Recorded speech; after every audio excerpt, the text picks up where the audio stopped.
Good morning, नमस्कार दोस्तों। इस वीडियो में हम देखने वाले हैं जितने प्रश्न पूरे डिटेल में और एक्स्ट्रा फैक्ट के साथ में। दोस्तों आपके आगामी जो भी आने वाली परीक्षाएं उसके लिए बहुत ही इंपॉर्टेंट करंट अफेयर के प्रश्न रहने वाले हैं, इसलिए इसको शुरू से लेकर लास्ट तक अवश्य देखिएगा दोस्तों। और विशेष तौर पर जो एनटीपीसी और ग्रुप डी वाले हैं रेलवे के दोस्तों, उनके लिए तो बहुत ही हेल्पफुल ये रहने वाली है। ओके दोस्तों, अगर आपको इस वीडियो का पीडीएफ चाहिए तो हमारे टेलीग्राम ग्रुप को ज्वाइन कर लीजिए, जिसका लिंक इस वीडियो के डिस्क्रिप्शन में मिल जाएगा। आप वहां से दोस्तों इस वीडियो का पीडीएफ बहुत आसान तरीके से डाउनलोड कर पाएंगे। तो चलिए ज़्यादा समय लेते हुए चालू करते हैं आज की वीडियो का पहला प्रश्न।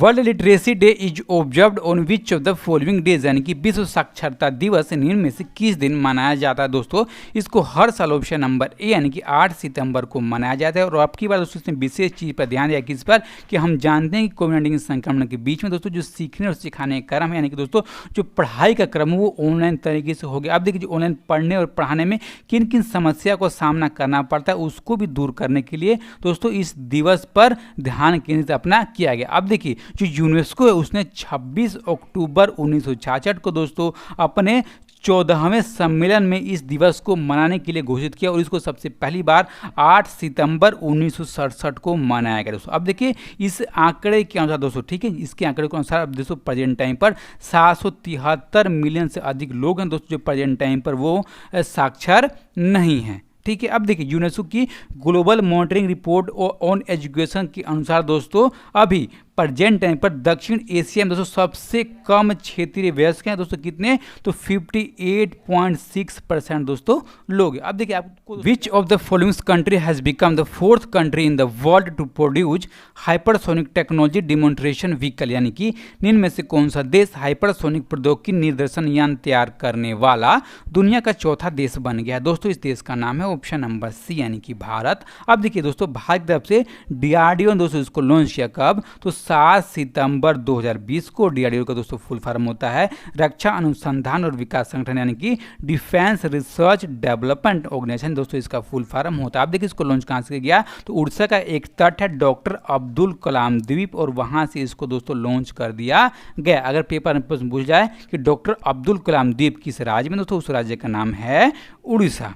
ठीक है दोस्तों, अब देखिए भारत ने अपने दूसरे प्रयास में इसको लॉन्च किया, यानी कि दोस्तों जो पहला प्रयास किया था भारत ने पिछले साल जून 2019 में वो असफल रहा था। यानी दोस्तों जब इसको लॉन्च किया गया तो उसके कुछ समय के बाद ही दोस्तों ये ऊपर जाने के बाद ये असफल हो गए थे। अब देखिए दोस्तों डीआरडीओ ने इसको यूके, रूस और इजराइल की मदद से दोस्तों इसको बनाने का काम किया। और दोस्तों इसकी मेन खासियत ये है जो ध्वनि की स्पीड होती है उसकी स्पीड से 6 गुनी ज़्यादा इसकी स्पीड है। कितनी दोस्तों, कितनी मतलब कि 20 सेकंड में ये 32.5 किलोमीटर की दूरी तय कर सकता है। यानी कि दोस्तों ये 1 सेकंड में 2 किलोमीटर की दूरी बहुत आसान तरीके से तय कर सकता है दोस्तों। अब देखिए आप कंफ्यूज रहते होंगे एक वर्ड में दोस्तों, उस वर्ड का नाम है कि अगर आपके सामने आ गया कि subsonic cruise missile, supersonic cruise missile, hypersonic cruise missile, दोस्तों इसमें आप अंतर आज समझ लीजिए। देखिए दोस्तों जो सुपरसोनिक क्रूज मिसाइल होता है दोस्तों वो ध्वनि की गति से कम गति से अपनी उसकी स्पीड होती है। ठीक है, सुपरसोनिक क्रूज मिसाइल दोस्तों 2 से 3 गुनी दोस्तों ज़्यादा स्पीड होती है ध्वनि की चाल से। और जो हाइपरसोनिक क्रूज मिसाइल होती है दोस्तों उसका ध्वनि की स्पीड से 5 गुनी दोस्तों ज़्यादा स्पीड होती है। ठीक है दोस्तों, यानी कि 5 गुनी ज़्यादा स्पीड होनी चाहिए ध्वनि की चाल से, तो उसको हम बोलेंगे हाइपरसोनिक क्रूज मिसाइल। ठीक है दोस्तों, अब देखिए इसको लॉन्च किया डीआरडीओ, तो डीआरडीओ के बारे में हम देख लेते हैं। दोस्तों डीआरडीओ है इसका स्थापना हुआ था 1958 में। इसका हेडक्वार्टर डीआरडीओ भवन न्यू दिल्ली। इसके दोस्तों चेयरमैन प्रेजेंट टाइम का डॉक्टर जी सतीश रेड्डी और दोस्तों इनका कार्यकाल प्रेजेंट टाइम पर बढ़ा दिया गया और दोस्तों इसका सचिव भी इन्हीं को बना दिया गया। इसे दोस्तों एक बहुत इंपॉर्टेंट प्रश्न हो जाता है। ओके, नेक्स्ट क्वेश्चन दोस्तों, इससे पहले कि अगर आपको वीडियो अच्छी लग रही हो तो दोस्तों वीडियो को लाइक कीजिएगा, अच्छी नहीं लगे तो डिसलाइक कीजिएगा। दोस्तों आपने डिसलाइक क्यों किया ये अवश्य बताइएगा। और जो भी दोस्त इस चैनल पर नहीं हो दोस्तों चैनल को सब्सक्राइब कर लें और वीडियो को लाइक करके शेयर करना बिल्कुल भी ना भूलें। Okay, next question, Which state government recently relaunched an old campaign 10 weeks and 10 o'clock 10 minutes anti dengue campaign, यानी कि किस राज्य सरकार ने हाल ही में एक पुराने अभियान 10 सप्ताह 10 बजे 10 मिनट डेंगू विरोधी अभियान को दोस्तों शुरू किया। अब देखिए 10 सप्ताह 10 बजे 10 मिनट इस अभियान को शुरू किया गया ऑप्शन नंबर सी दोस्तों दिल्ली सरकार की तरफ से। और दिल्ली सरकार ने दोस्तों इसको अब की बार की दोस्तों इसको रीलॉन्च किया है 6 सितंबर 2020 को दोस्तों। अब देखिए इसको लॉन्च क्यों किया गया, लॉन्च इसलिए दोस्तों किया गया कि 10 सप्ताहों में 10 बजे और 10 मिनट के लिए आपके घर में जितने भी जगह दोस्तों पानी जमा होता है उस पानी को बदल दिया जाए सप्ताह के तौर पर, यानी दोस्तों जो रविवार को संडे होता है उस संडे को दोस्तों ये बदल दिया जाए, जिससे जो हमारे घरों में मच्छर दोस्तों पैदा हो जाते हैं और मच्छर पैदा होने के बाद जो डेंगू काफ़ी ज़्यादा समस्या आती है दिल्ली में दोस्तों, और उससे बचने के लिए इसको लॉन्च किया गया। और दोस्तों जब इसको पिछली बार 2019 में पहली बार इसको लॉन्च किया गया था तब ये सफल रहा था दोस्तों, और इसीलिए इसको अब की बार भी लॉन्च कर दिया गया है। ठीक है दोस्तों, किसने लॉन्च किया, तो दिल्ली सरकार ने इसको दोस्तों लॉन्च किया हुआ है। ठीक है, अब देखिए दोस्तों हम देखेंगे किसके बारे में, तो दिल्ली के बारे में। जो दिल्ली है दोस्तों उसके परिणय के चीफ मिनिस्टर हैं अरविंद केजरीवाल, गवर्नर अनिल बैजल, और इसकी पार्लियामेंट सीटें हैं विधानसभा की 70 और लोकसभा की 7। अब देखिए दोस्तों ये राजधानी बना था दोस्तों देश का तो 1911 में, और इसका राजकीय पक्षी है दोस्तों घर की गौरैया, जानवर नीलगाय, और फूल है गेंदा का फूल। ओके, नेक्स्ट क्वेश्चन 4 नंबर के लिए।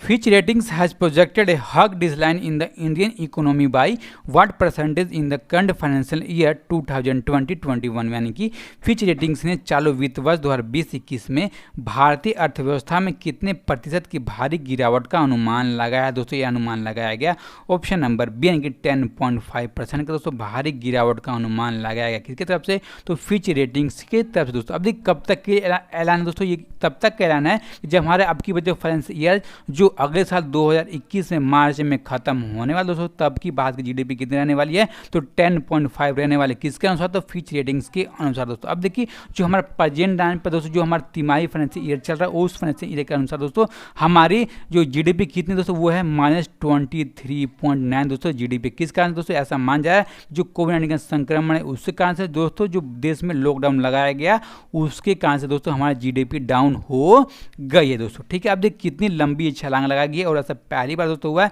कि इतना नीचे हमारी जीडीपी लुढ़की दोस्तों। इसीलिए आप अपना ध्यान रखिएगा और अच्छा दोस्तों काम करते रहिएगा। ओके, अब देखते हैं अगला 5 नंबर के लिए। According to the order of the Supreme Court, how many members have to constitute a committee regarding the regulation of the content of government advertisement, यानी कि सुप्रीम कोर्ट के आदेश के मुताबिक राज्यों को सरकारी विज्ञापनों की विषय वस्तु के नियमन के बारे में कितने सदस्यों की समिति का गठन करना है दोस्तों, गठन करना है ऑप्शन नंबर से, यानी कि 3 सदस्यों की समिति का गठन करना। क्यों दोस्तों, क्यों इसीलिए क्योंकि अगर राज्य सरकारें चाहती हैं कि अपना दोस्तों विज्ञापन करे और उस विज्ञापन पर रुपया खर्च हो रहा होगा दोस्तों, तो उसके लिए दोस्तों उसकी देखभाल करने के लिए, उस पर चर्चा करने के लिए 3 सदस्यों की समिति का गठन करना अनिवार्य कर दिया गया दोस्तों। ठीक है, अब देखिए अभी प्रेजेंट टाइम पर दोस्तों इससे पहले कर्नाटक, गोवा, मिजोरम और नागालैंड दोस्तों ऐसे राज्य हैं जिन्होंने इस नियम को पहले से लागू किया हुआ हैगा, और जो छत्तीसगढ़ दोस्तों इसको लागू करने के दोस्तों फिराक में है, और दोस्तों इसके लिए उसने आदेश भी पारित कर दिया है दोस्तों। अब देखिए जो सुप्रीम कोर्ट का एक आदेश आया था 13 मई 2015 को, और उस दोस्तों आदेश के अनुसार जो हमारे भारत सरकार दोस्तों, जो हमारे मोदी सरकार है उसने 6 अप्रैल 2016 को ही इस आदेश को दोस्तों पास कर दिया था। ठीक है, अब देखिए दोस्तों ये कंपलसरी हो गया है। ओके, अब हम देखेंगे प्रश्न 6 नंबर के लिए दोस्तों। उससे पहले कि जो भी दोस्त इस चैनल पर नए हो चैनल को दोस्तों सब्सक्राइब कर बेल बटन दबाना बिल्कुल भी ना भूलिएगा, और इस वीडियो को ज़्यादा से ज़्यादा लोगों तक पहुँचाएं कि दोस्तों शेयर करना भी बिल्कुल भी ना भूलिएगा। Which Indian radio astronomy father dead in Pune Maharashtra, यानी कि भारत के किस रेडियो खगोल विज्ञान के जनक का महाराष्ट्र के पुणे में निधन हो गया दोस्तों। इनका नाम है ऑप्शन नंबर, यानी कि डॉक्टर गोविंद स्वरूप का दोस्तों महाराष्ट्र के पुणे में निधन हो गया, और भारत की तरफ से बहुत ही मशहूर रेडियो खगोल विज्ञानी दोस्तों ये रह चुके हैं, और इन्होंने इस क्षेत्र में फ्रंट लाइन पर आकर के दोस्तों अनुसंधान करने का काम किया हुआ दोस्तों। अब देखिए पुणे के पास दोस्तों एक नारायण गांव है, वहाँ पर बहुत ही बड़ा मैट्रोटेव रेडियो टेलीस्कोप है दोस्तों, और उस टेलीस्कोप के बनाने में इन्होंने बहुत अच्छी अपनी भूमिका निभा रखी। और दोस्तों इनको भारत सरकार की तरफ से पद्मश्री, डॉक्टर शांति स्वरूप भटनागर पुरस्कार और के फिदोरिया पुरस्कार से भी दोस्तों इनको नवाजा जा चुका है दोस्तों। अब देखिए इनकी मृत्यु कहाँ हुई, तो महाराष्ट्र के पुणे में, और इनका नाम है डॉक्टर गोविंद स्वरूप दोस्तों, इनको आप याद कर लीजिएगा। ओके, आगे देखते हैं अगला प्रश्न 7 नंबर के लिए। According to the national statistics office survey which state has the highest literacy rate, यानी कि राष्ट्रीय सांख्यिकी कार्यालय के सर्वेक्षण के अनुसार साक्षरता दर किस राज्य की सबसे ज़्यादा। दोस्तों इस राज्य का नाम है ऑप्शन नंबर ए यानी कि केरल दोस्तों। अब देखिए जब पिछले आंकड़े आए थे उस आंकड़े के अनुसार दोस्तों केरल राज्य के ऐसा राज्य दोस्तों वहाँ पर सबसे ज़्यादा पढ़े लिखे लोग रहते हैं। अब देखिए परसेंटेज दोस्तों कितनी है, तो इसकी परसेंटेज है 96.2% दोस्तों इसमें, और इसी के साथ ये नंबर 1 दोस्तों राज्य है। ठीक है दोस्तों, नंबर 2 पे कौन, तो नंबर 2 पे आता है दोस्तों नंबर किसका, तो दिल्ली का, और यहाँ पर 88.7% दोस्तों नंबर आता है। 3 नंबर पर है उत्तराखंड का, इसका है 87.6, और 4 नंबर पर है दोस्तों हिमाचल प्रदेश 86.6% के साथ, और 5 नंबर पर है असम 85.9% के साथ दोस्तों। अब देखिए ये तो हो गया हमारा ऊपर से 1 2 3 4 5। अब देखिए दोस्तों हम नीचे से देखते हैं, सबसे नीचे दोस्तों कौन है, तो सबसे नीचे दोस्तों जिसका नंबर है उसका नाम है आंध्र प्रदेश। कितना, तो 66.4% दोस्तों लिटरेसी रेट है कहाँ पर, तो आंध्र प्रदेश में। और उसके बाद दोस्तों नंबर आता है राजस्थान का, और वहाँ पर 69.7% है। और उसके बाद आता है बिहार, वहाँ पर 70.9% दोस्तों। और उसके बाद नंबर किसका आता है, तो तेलंगाना का, और यहाँ पर 72.8%। फिर उत्तर प्रदेश, और इसका है 73% दोस्तों। उसके बाद आता है मध्य प्रदेश का नंबर 73.7% के दोस्तों साक्षरता यानी कि लिटरेसी रेट के साथ में दोस्तों। ठीक है, अब देखिए एक प्रश्न दोस्तों ये बनता है कि ये आंकड़े हैं किसके, दोस्तों ये आंकड़े हैं राष्ट्रीय सांख्यिकी कार्यालय के दोस्तों, ये आंकड़े हैं और जिसको उसने जारी किया दोस्तों। अब देखिए कब से कब तक के आंकड़े दोस्तों, ये आंकड़े हैं 2017 से लेकर के 2018 के बीच के दोस्तों, ये आंकड़े अब 2020 में जारी कर दिए गए हैं। ठीक है, जैसे नंबर 1 कौन, तो नंबर 1 है केरल, और लास्ट में कौन, तो लास्ट में Andhra Pradesh. Okay, next question, in which of the following states cruise will be started in rivers to promote tourism, यानी कि निम्न में से किस राज्य में पर्यटन को बढ़ावा देने हेतु नदियों में क्रूज चलाने की शुरुआत की जाएगी। दोस्तों इसकी शुरुआत की जाएगी ऑप्शन नंबर ए यानी कि दोस्तों उड़ीसा राज्य में पर्यटन को बढ़ावा देने हेतु क्रूज चलाने की सुविधा चालू की जाएगी। अब देखिए दोस्तों इसका निर्णय लिया मुख्य सचिव हैं ए के त्रिपाठी, और उन्होंने अपने विशेषज्ञों के साथ और इसको जानने वाले लोगों के साथ दोस्तों एक बैठक करी। उस बैठक में यह निर्णय लिया दोस्तों जो नदी है वहाँ पर क्रूज की सुविधा चालू कर दी जाए दोस्तों, इससे काफ़ी ज़्यादा पर्यटन को बढ़ावा मिलेगा और इससे राजस्व मिलने वाला है उड़ीसा सरकार को दोस्तों। अब देखिए वहाँ के पर्यटन सचिव हैं जिनका नाम है वीके देव दोस्तों, और उन्होंने कहा ये सभी नदियों में ऐसा नहीं किया जाएगा दोस्तों। कुछ नदियाँ दोस्तों उनका नाम है महानदी, चिल्का झील, और दोस्तों जो डंगमाल आरक्षित क्षेत्र है और वहाँ पर इस क्रूजों का दोस्तों इस्तेमाल किया जाएगा दोस्तों। ठीक है, अब हम देखते हैं अगला प्रश्न 9 नंबर के लिए।